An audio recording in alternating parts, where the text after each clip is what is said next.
नमस्कार, आप भारत लाइव देख रहे हैं। बिहार में लगातार चुनाव की चर्चा होती है, लगातार तैयारियां भी होती हैं और एक चुनाव खत्म नहीं होता है कि दूसरी चुनाव की तैयारियां शुरू हो जाती है। इसके लिए सभी पार्टियां अपने स्तर से तैयारियां शुरू कर देती है। बीजेपी ने तो अपने उम्मीदवारों की लिस्ट भी घोषित कर दिए हैं कि कितने उम्मीदवार उनके चुनाव लड़ रहे हैं।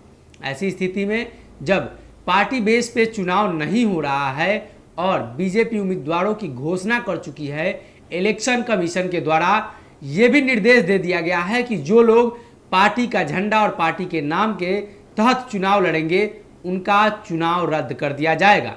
यानी चुनाव जीतने के बाद भी उनका चुनाव रद्द कर दिया जा सकता है। ऐसी स्थिति में अब जब सभी पार्टियां एक तरफ से तैयारियां कर रही हैं तो देखने वाली बात यह होगी कि चुनाव आयोग इस पर क्या एक्शन लेती है। हालांकि चुनाव होगा उस समय ही ये क्लियर हो पाएगा कि कौन कौन से लोग कौन कौन से बैनर के तले आ रहे हैं और कौन से लोग इंडिपेंडेंट आ रहे हैं। लेकिन पंचायत चुनाव को लेकर अब बिहार में सरगर्मियां तेज हो गई हैं। धीरे धीरे पंचायत चुनाव को लेकर सारी बातें खुलना साफ हो गया है। अब तारीखों का भी ऐलान हो चुका है, 10 चरणों में चुनाव भी होने हैं, जिसको लेकर भौतिक रूप से बूथों का सत्यापन किया जा चुका है। आपको बता दें, पंचायत चुनाव को लेकर लगातार चर्चाएं थी, ईवीएम का पेच फंसा था, बाढ़ कोरोना की समस्याएं थी। लेकिन अब जैसे जैसे कोरोना कम हुए हैं, बाढ़ की समस्याएं अभी भी है, हालात वहीं बने हुए हैं। लेकिन चुनाव के जो तारीखों का ऐलान हुआ है उस हिसाब से हो सकता है कि बाढ़ की समस्या खत्म हो जाए।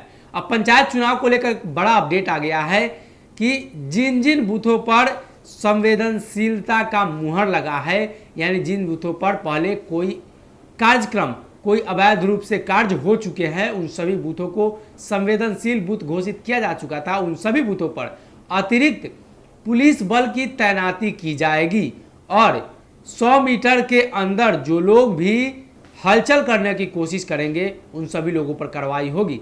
पंचायत चुनाव को लेकर अब इलेक्शन कमीशन की तरफ से बड़ा अपडेट है और लगभग 7,000 के आसपास लोगों की सूची बना ली गई है। साथ ही कई अन्य लोगों की सूची बनाई गई है जिनको पंचायत चुनाव में इन्वॉल्व किया जाएगा। पंचायत चुनाव में उनकी सहभागिता सरकार लेगी।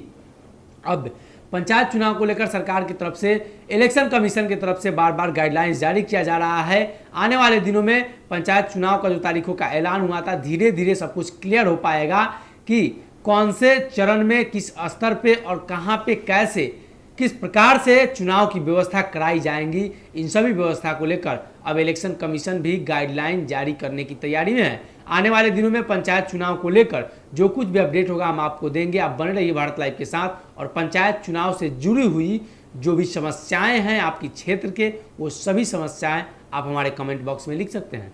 बहुत बहुत धन्यवाद।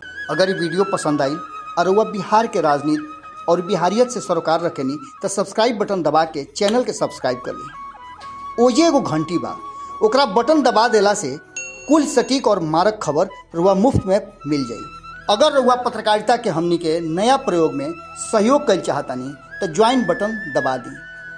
पेटीएम नंबर नोट कर ली 9386816700। धन्यवाद।